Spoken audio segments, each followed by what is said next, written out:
So in 2009, I wrote a letter to Automobile Magazine, which at the time was one of the big four car magazines: Road and Track, Car and Driver, Motor Trend, and Automobile. And I wrote a letter and said, the Automobile always covered more like experiential lifestyle kind of content instead of like just traditional car reviews. And I always found Automobile more appealing as a result. I wrote a letter and said, hey, I do this thing called car spotting in Atlanta. You should come do a story on me. I just thought it might be interesting for the reader. And they called me back and they said, hey, yeah, we'll do a story. So they sent this guy named Preston Lerner, who was one of Automobile's writers, and he mostly did like profiles of interesting people, like guys who do dirt track racing or guys who are rebuilding, 20s cars or whatever it was. And he came to Atlanta and sat with me in my Audi A4 that I used to drive around Buckhead looking for cars. He sat with me for like a weekend, and we did that. And he just kind of, a photographer came as well.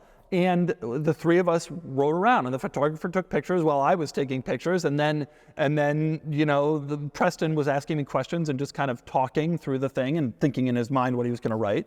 And for the July 2009 issue of Automobile Magazine, I was featured as like the car spotter. Like, check out what it's like to be a car spotter, like driving around looking for the best.